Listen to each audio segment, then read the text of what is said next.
पुष्पांजलि में बदमाशों ने देर रात की लूटपाट, पैरों में गोली मारकर सोने की चैन और अंगूठी लूटी। लड़की का मैक्स अस्पताल में चल रहा इलाज। पुलिस ने मामला दर्ज कर जांच की शुरू।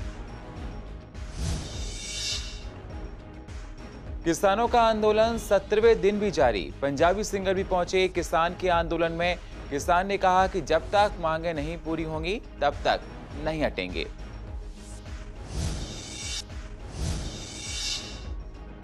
किसान आंदोलन का व्यापार पर काफी असर, दुकानों पर नहीं आ रहे हैं ग्राहक। व्यापारियों ने कहा सरकार किसानों की बातों को सुलझाए।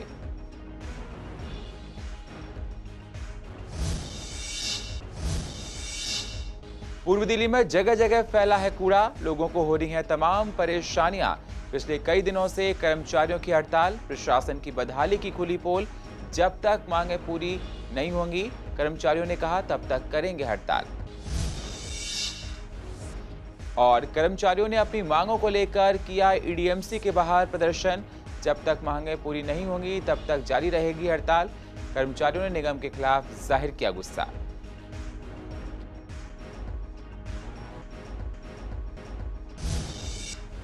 नमस्कार, स्वागत है आप सभी का सीसीएन में। मैं हूं आपके साथ सुनील चौहान और आप देख रहे हैं पूर्वी दिल्ली खास।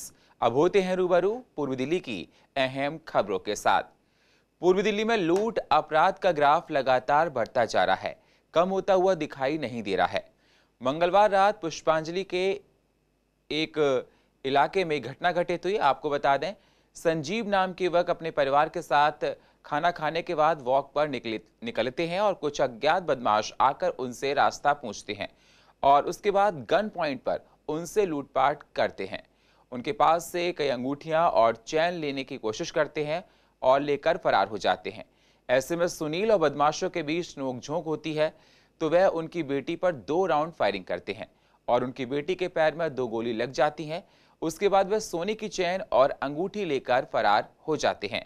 पुलिस ने मामला दर्ज कर लिया इस मसले पर और आगे की जांच में जुट गई है और अभी फिलहाल उनकी बेटी का मैक्स अस्पताल में इलाज चल रहा है। राजधानी दिल्ली में जो लूट के मामले हैं वो रुकने का नाम ले रहे हैं। ऐसे में एक मामला पूर्वी दिल्ली के पुष्पांजलि एन्क्लेव से आया है, जहां पर संजीव नाम के युवक अपने परिवार के साथ देर शाम को टहलने के लिए बाहर निकलते हैं तो अज्ञात बदमाश आकर उनके साथ लूट की वारदात करते हैं। और ऐसे में इस वक्त हमारे साथ संजीव जी मौजूद हैं, उनसे ज़्यादा जानकारी हम लेते हैं। किस टाइम आप निकले थे? क्या अक्सर आप निकलते रहते हैं वॉक के लिए? हम लोग अक्सर निकलते हैं। कल हम पौने 11 बजे निकले थे। 11 बजे हम शांति विहार के पास पहुँचे तो वहाँ पे 2 मोटरसाइकिल वाले आए। उन्होंने हमसे रास्ता पूछा, कड़कड़डूमा कोर्ट का रास्ता किधर है। हमने बता दिया तो उन्होंने उसी टाइम अपनी रिवॉल्वर निकाली और बोले कि जो भी आपके पास है सब हमें दे दो, और नहीं तो हम गोली मार देंगे। मेरे सीने पे उन्होंने रिवॉल्वर लगा दी। दो लोग थे, बाइक का मुझे मालूम नहीं कौन सी थी, लेकिन छोटी बाइक थी। मैंने 100 नंबर पे एफआईआर कराई थी। मेरी बेटी को पैर में गोली लगी, भागते मतलब हमसे जो लूटपाट करनी थी उन्होंने लूटपाट करी और मेरे बच्चे आ गए थे, उन्होंने उसे रोकने की कोशिश करी तो बच्चे की तरफ गोली चला के चले गए। मेरी बेटी के दोनों पैरों में गोली लगी है। जब हमने उन्हें आनाकानी करी अपना सामान देने में तो उन्होंने हवा में फायरिंग करी। फिर हमने कहा भी जो लेना ले लो, लेकिन हमें बख्श दो। तो क्या क्या चीज़ें वो लेकर गए हमसे? वो हमारी 6 अंगूठियाँ थी और 1 सोने की चैन थी। पुलिस को हमने कल रात को हॉस्पिटल पहुंचने के बाद पुलिस को अपना 100 नंबर पे कॉल करी तो उसके बाद वो लोग अपने कार्रवाई में लग गए। 10-15 मिनट में वो लोग हॉस्पिटल में आ गए थे। क्या पुलिस के नज़रिए से कुछ सामने आया? सीसीटीवी में कुछ पुलिस उन्होंने कई लोगों के हमें चेहरे दिखाए हैं, लेकिन असल में उन दोनों ने हेलमेट और फेस मास्क पहना हुआ था तो पहचान तो हमारी हो नहीं पाई उसमें कि हाँ भी इसको पहचान लेंगे हम किसी। संजीव जी से बात करी तो उनका साफ तौर पे कहना है कि अक्सर हम खाना खाने के बाद वॉक पे निकलते हैं और ऐसे में पीछे से 2 बदमाश आकर उनसे रास्ता पूछने की कोशिश करते हैं। उसके बाद उनसे लूट की वो वारदात को अंजाम देते हैं और साथ में ही जो उनके पास जो सामान होता है जैसे अंगूठी चैन वगैरह वो उनसे ले लेते हैं और उसके बाद जो इनकी बेटी है उन पर 2 राउंड फायरिंग करके वो फरार हो जाते हैं। अब ऐसे में पुलिस ने मामला दर्ज कर दिया है और वो पुलिस आगे की जाँच में लगी हुई है। कैमरा पर्सन महेंद्र बोरा के साथ कुणाल शर्मा, सीसीएन न्यूज़ दिल्ली। किसानों का आंदोलन खत्म होता हुआ दिखाई नहीं दे रहा है। गाजीपुर बॉर्डर पर किसानों का आंदोलन अभी भी जारी है और आज किसान आंदोलन को 70 दिन पूरे हो चुके हैं। किसान के आंदोलन में किसानों ने कहा कि जब तक ये काले कानून को सरकार वापस नहीं लेती है तब तक हमारा यह आंदोलन शांतिपूर्वक चलता रहेगा। और गाजीपुर बॉर्डर पर किसानों के समर्थन में पंजाबी सिंगर भी पहुंचे और साथ ही किसानों का कहना है कि पुलिस प्रशासन के द्वारा डेलीगेटिंग और कटीले तार लगाए गए हैं। ऐसे कटीले तार हम अपने खेतों में भी नहीं लगाते हैं क्योंकि प्रशासन इसकी अनुमति नहीं देता है और आज यही प्रशासन हमें रोकने के लिए कटीले तार लगा रहे हैं। अभी मोर्चा पूरा भगा हुआ है, चढ़ती कला में है। अभी किसी पुलिस का डर नहीं, किसी आर्मी का डर नहीं। अभी राकेश टिकैत जी ने जो इस मोर्चे के लिए कर दिया, उनकी तस्वीर ने मोर्चे की तस्वीर बदल दी है।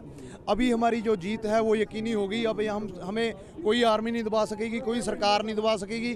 पुलिस लगा लो, 2000 बंदा लगा लो, 4000 पहले भी था। जिस दिन यहाँ पर 200 बंदा रह गया था उस दिन भी यहाँ पर 2000 बंदा था। जी भावुक भी हो गए थे। अभी तो वो अभी उस दिन भावुक हुए थे, अभी वो जोश में हैं और देश का युवा उनके साथ है। अभी ये कृषि बिल गवर्नमेंट को रद्द ही करने पड़े। भाई अकेले बहनें नहीं, हर एक वर्ग का, बच्चे से लेकर 80 साल के बुजुर्ग तक इस आंदोलन में अपनी जान फूंक रहा है।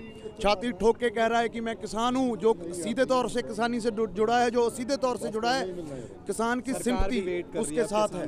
6 महीने हो जी है यहाँ, इतने काले कानून ये वापस नहीं हो गए, इतने हिंसक किसान हटेगा। और उसके राकेश के रोने से एक किसानों में एक रोष आ गया, फिर वापस रात को ही किसान वापसी आने शुरू हो गया। हम भी वापसी यही रात को आ गए। नहीं, ये हमारा हक है, हम शांतिपूर्ण अपना आंदोलन चलाएंगे। 6 तारीख में बंद करेंगे सब धंधा और ऐसे ही चलता रहेगा जब तक सरकार नहीं झुकेगी। क्या क्या तैयारियां कर रहे हैं? तैयारी कुछ नहीं, तैयारी यही है शांतिपूर्ण अपना धरने पे चलाते रहेंगे, आंदोलन बराबर चलाते रहेंगे। इतने कटीले तार किसान को भी अलाउ नहीं है। जानवर जो भी आते हैं खेत में, पशु वो फंस जाते हैं, मर जाते हैं। इसलिए किसान भी इनको अपने खेत में यूज नहीं करता। और दिल्ली कोई जा भी नहीं रहा है, उसके बावजूद भी ये सब प्रशासन की चाल है। प्रशासन ही सब कुछ करता है। जो लाल किले पे हुआ वो भी प्रशासन के ही आदमी थे। प्रशासन ने दबाव बनाया सरेंडर करने के लिए, चौधरी साहब पे, टिकैत साहब पे दबाव दिया। तो पहले तो उन्होंने सरेंडर करने की घोषणा कर दी, लेकिन कुछ ही देर बाद में मंच पर कुछ आदमी पहुंच गए और उन्होंने तुरंत चौधरी साहब से संपर्क करा। संपर्क करते चौधरी साहब ने कहा कि मैं सरेंडर नहीं करूंगा। पुलिस ने नौकरी करनी है, उनको तो ऑर्डर दे रहे हुए करेंगे। क्या पुलिस हमारे लड़के नहीं है या हमारे भाई नहीं है? ये भी तो हमारे हैं। सिर्फ इनका तो राजनीतिक कार्य का तो घोषणा ही आया कि आपस में भिड़ाओ। अरे पुलिस और हम क्यों भिड़ेंगे? हमें क्या ज़रूरत है? हमारी तो शांतिपूर्ण है। वही महात्मा गांधी वाला सत्ता गिरा है। चाहे समय तो लग जाओ कितना ही, लेकिन कोई भी किसान किसी भी किस्म की गुंडागर्दी नहीं करेगा। जिस दिल्ली से पूरा देश चलता है, जिसमें देश के बड़े बड़े हुक्मरान रहते हैं, जो देश का सम्मान है और अभिमान भी है, वही दिल्ली इस समय गंदगी से लिपटी हुई नजर आ रही है। सफाई कर्मचारियों की पिछले कई दिनों से हड़ताल जारी है। वेतन और अपनी मांगों को लेकर कर्मचारी हड़ताल पर हैं। पूर्वी दिल्ली के कई इलाकों में कूड़े का अंबार लग गया है। सड़कों पर लगा कूड़ा प्रशासन की बदहाली की दास्तां को खुलकर बयान कर रहा है। पूर्वी दिल्ली के आवाम का कहना है कि वैसे भी महामारी का प्रकोप अभी हम लोगों के बीच से गया नहीं है, ऊपर से हो रही है गंदगी से बीमारियों का खतरा मंडरा रहा है। जगह जगह बदबू फैल रही है, गलियों से निकलना मुश्किल हो रहा है। जगह जगह कूड़े के ढेर से लोग परेशान हैं। लोगों का कहना है कि जल्द से जल्द गलियों से कूड़ा उठाया जाए, जिससे हम लोग खुली हवा में सांस ले सकें। नगर निगम के काम से भी लोग काफी नाराज नजर आए हैं। सर जी, बहुत ज़्यादा परेशानी है। आने जाने में इतना गंद है कि पैरों में भी गंद लगता है, किस्म का कपड़ों में भी गंद लग जाता है। दिल्ली सरकार को इस बारे में बहुत गंभीरता से सोचना चाहिए कि ये जितनी जल्दी हल हो सके इस समस्या को हल किया जाए और दिल्ली की जनता के लिए खासकर ये समझ लो उनकी सफाई व्यवस्था के लिए खासकर ध्यान दिया जाए। गलियों में, सड़कों पर और जहाँ भी चौक चौराहे पर कूड़ा फेंक रहा है, वो जो गंदगी है वो सफाई कर्मचारियों द्वारा फैलाई हुई नहीं है। ये सारी गंदगी जो लोकल लोग अपना 50 रुपये बचाने के लिए चौक चौराहे पे फेंकते हैं। और मैंने काफ़ी कल लाल क्वार्टर देख रहा था और बाज़ारों में देख रहा था, वहाँ पर बहुत गंदगी फैली पड़ी है और वो गंदगी के जिम्मेवार वहाँ के दुकानदार हैं। अपनी दुकानों को कूड़ा रात को फेंक के जाते हैं, वो सुबह नहीं उठता, इसलिए आज वो सड़कों पर फैला हुआ है। मैं उन सभी दुकानदारों को, उन सभी लोगों को आपके चैनल के माध्यम से गुजारिश करता हूँ, कम से कम अपने शहर को गंदा ना करें। बहुत ज़्यादा सर हो रही, जगह जगह कूड़ा पड़ा है, दुकान के सामने भी पड़ा रहता है, सफाई करते हैं, बहुत परेशानी होती है कूड़ा हटाने में।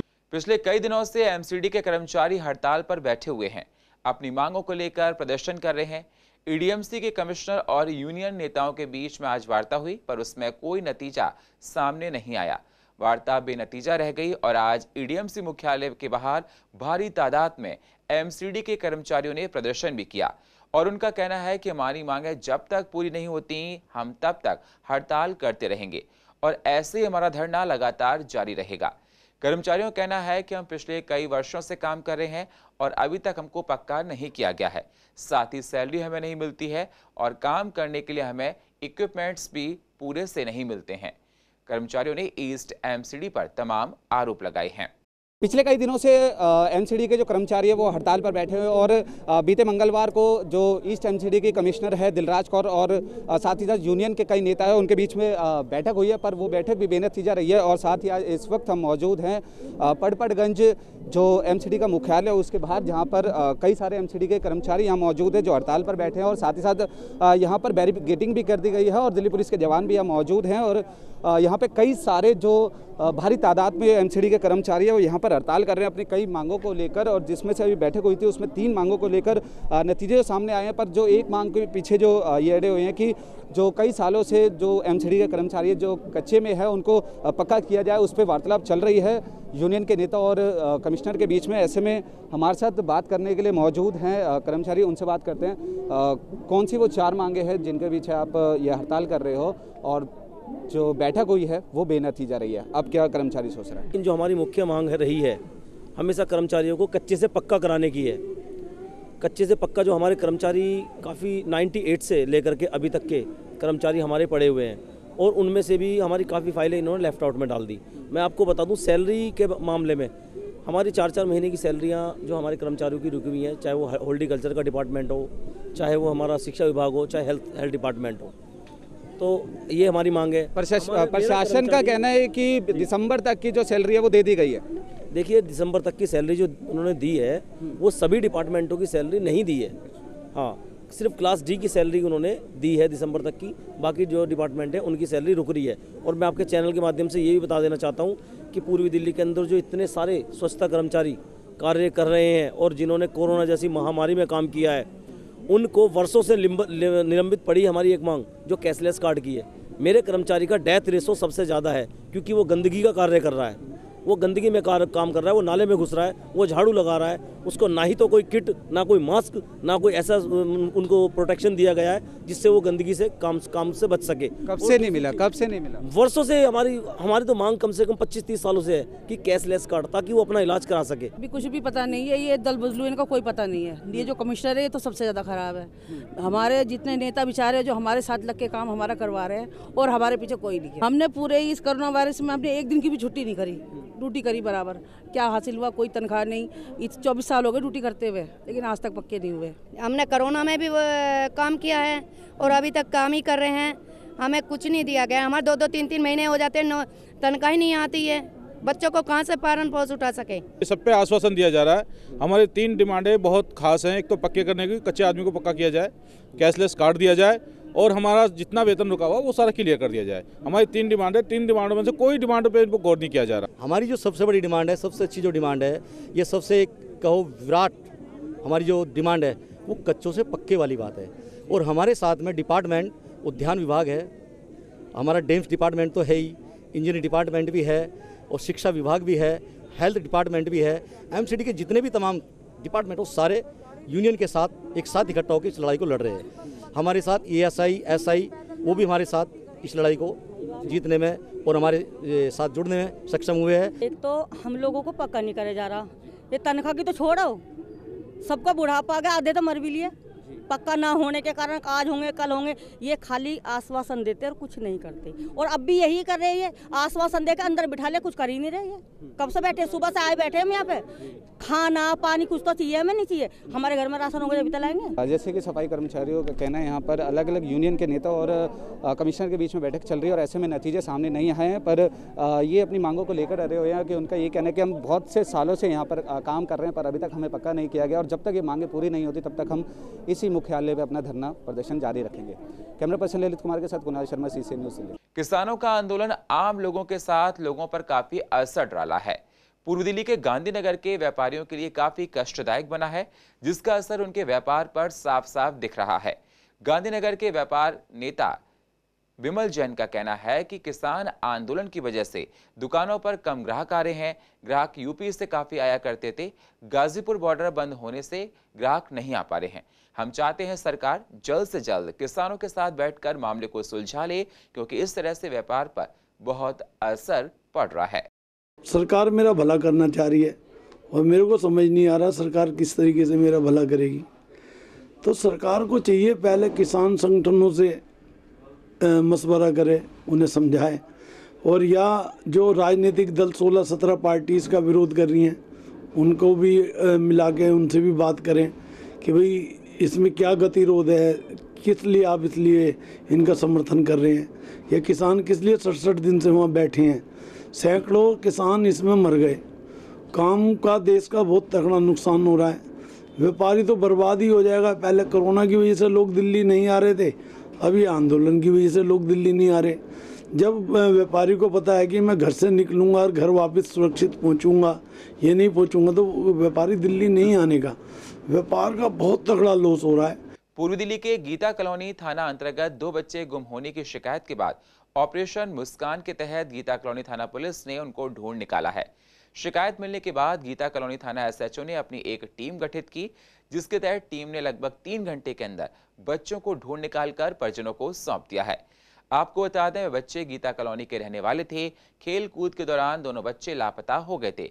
बच्चे की उम्र 8 से 10 साल के बीच में है। बच्चे मिलने के बाद परिवार वालों ने पुलिस का शुक्रिया अदा किया है और पुलिस के काम से खुश भी नजर आए हैं।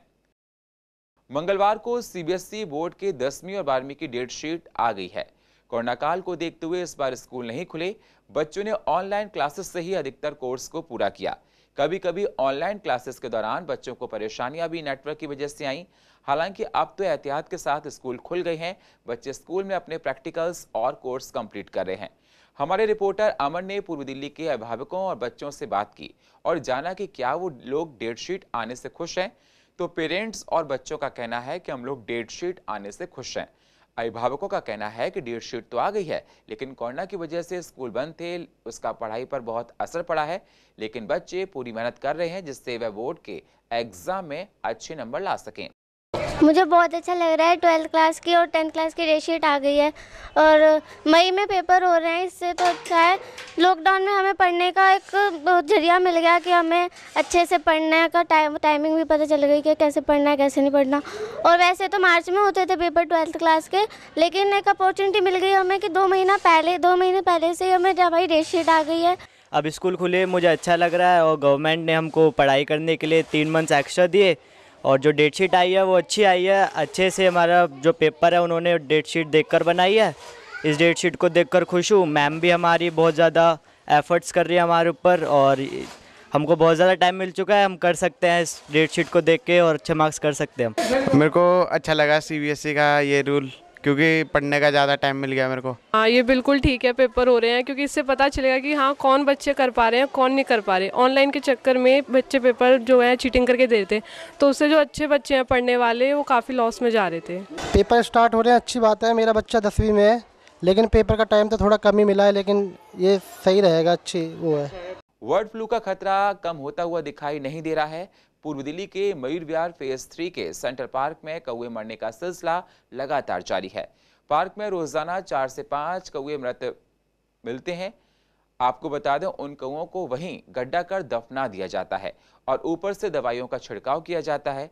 वहां रखरखाव करने वाले कर्मचारियों का कहना है कि जहां पहले दर्जनों कौवे मरने की खबर आती थी, अब वहां बहुत कम संख्या में कौवे मर रहे हैं और फिलहाल पब्लिक के लिए पार्क बंद अभी भी है। इसमें तो कुछ भी कर नहीं सकते। अब जो है कि जो मर जाता है उसको उठा के दफना देते हैं। कम है, अब बहुत ही कम है।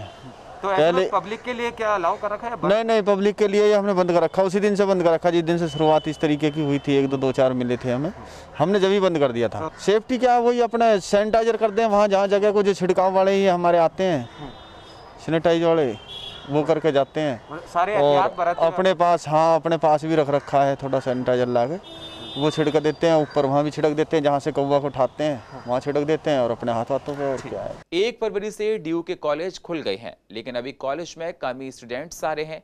हमारे रिपोर्टर कुणाल शर्मा ने विवेक विहार के विवेकानंद महिला कॉलेज में जाकर देखा तो पता चला कि अभी कोरोना का डर लोगों के मन में है और कम ही स्टूडेंट्स कॉलेज में आ रहे हैं। कोरोना को देखते हुए कॉलेज की तरफ से सारे एहतियात बरते जा रहे हैं, सारे प्रोटोकॉल्स का पालन हो रहा है, चाहे मास्क हो, सैनिटाइजर हो और सोशल डिस्टेंसिंग, इन बातों पर पूरा ध्यान दिया जा रहा है। साथ ही कॉलेज में घुसने से पहले थर्मल स्क्रीनिंग की जा रही है। वहीं कॉलेज के स्टूडेंट्स का कहना है कि ऑनलाइन क्लासेस से हमारी नेटवर्क की काफ़ी परेशानी देखी गई थी, जिससे काफ़ी प्रॉब्लम्स आई। अब कॉलेज खुलने से पढ़ाई आसान से होगी। लग रहा है बहुत अच्छा है, कम से कम कंटिन्यू तो कर पाएंगे हम अपनी स्टडीज़। घर पे भी नहीं हो रहा था इतना, ऑनलाइन में भी प्रॉब्लम हो जाती है, नेटवर्क इशू हो जाता है, तो अब अच्छा लग रहा है कि कॉलेजेस खुले हैं, वापस आए हैं हम वापस। नेटवर्क इशू हो जाता था और कई बार जैसे मैम की वॉइस क्लियर नहीं आ पाती थी, तो उस वजह से भी, और कई बार अटेंडेंस इशू हो जाता था, अटेंडेंस नहीं लग पाती थी इस चक्कर में। एक और अभी एडमिशन हुआ है छोटी वाली बहन का, तो उसने भी अपना आई कार्ड वगैरह सब चीज़ में से कॉलेज देखने के लिए भी काफ़ी उत्सुक हैं बच्चे कि कैसा कॉलेज होगा, कैसी चीज़ें होंगी, तो इसलिए सब यहाँ पे ज़्यादा आना चाह रहे हैं। अब सबको इंतज़ार भी है कि काफ़ी टाइम हो गया, बहुत दिन से कॉलेज बंद है, एक साल ही हो गया लगभग, तो जल्दी से जल्दी कॉलेज खुले, सबको बहुत एक्साइटमेंट है कि, तो वही है बस। आप सेफ्टी के तौर पर मास्क एक तो बहुत ज़रूरी है और सैनिटाइज़र की भी पूरी सावधानी से हर चीज़ देखी जा रही है। जिसके पास नहीं है उसको पहले रोका जाता है, पूछा जाता है, अगर सैनिटाइज़र मास्क नहीं है तो पहले पहन के आओ, फिर अंदर जा सकते हैं। हम कॉलेज डिग्री कलेक्ट करने आए थे और अभी भी बच्चे बहुत नर्वस हैं, मतलब बहुत कम पॉपुलेशन है बच्चों की, बहुत ही कम बच्चे दिख रहे हैं क्लासेस में भी। क्लासेस में तो है ही नहीं, बस इधर उधर बैठे हुए हैं थोड़े। सेफ्टी में एज इन विदाउट मास्क तो अलाउड ही नहीं है, अभी भी बहुत ज़्यादा घबराहट है। वो आपको दिख ही रहा है कितने कम उसमें है बच्चे, है ही नहीं, ऑलमोस्ट नील के बराबर बच्चे आए हुए हैं। आई थिंक ऑनलाइन क्लासेस अभी यूज टू हो गए हैं बच्चे, क्योंकि अभी वैक्सीन भी अभी डेवलप हुई है रिसेंटली, तो to be on the safer side, it is good that online classes should be continued. East Delhi के DCP दीपक यादव ने सिख समुदाय के लोगों के साथ एक वीडियो कॉन्फ्रेंसिंग मीटिंग की, जहां पर सभी थानों के SHO ने सिख समुदाय के गुरुद्वारे के मेंबर्स को बुलाया और सबको ये समझाया कि अगर कोई भी व्हाट्सएप पर आपको वीडियो क्लिप या कुछ और फेक न्यूज़ आती है तो इसे आगे फॉरवर्ड ना करें, या तो इसे थाने के SHO या फिर DCP के ट्विटर हैंडल या SHO को उसने आगे फॉरवर्ड किया जाए। हम आपको वेरीफाई करेंगे, उसके बाद अगर कुछ ऐसा होगा तो उन शरारती लोगों को ट्रेस करके अरेस्ट भी किया जाएगा। ऐसा ना होने की जांच के बिना आप उसे आगे फॉरवर्ड करें, इससे आप भी मुश्किल में आ सकते हैं। और सभी सिख समुदाय के लोगों ने DCP साहब को अपनी प्रॉब्लम्स बताएं, कोई भी गलियों के अंदर शरारती तत्व किसी बात की अफवाह ना फैलाएं। DCP दीपक यादव ने कहा कि मैं अपने इलाके में बिल्कुल भी ऐसी चीजें बर्दाश्त नहीं करूंगा जिससे कि समाज को नुकसान हो। दिल्ली पुलिस हमेशा आपके साथ खड़ी है। और फिलहाल पूर्व दिल्ली खास में इतना ही। बाकी खबरों के लिए आप YouTube पर जाकर CCN डैन को सब्सक्राइब करें और फ्रेश अपडेट लेते रहें। और फिलहाल पूर्व दिल्ली खास में इतना ही। बाकी खबरों के लिए आप बने रहिए CCN के साथ। तब तक के लिए नमस्कार।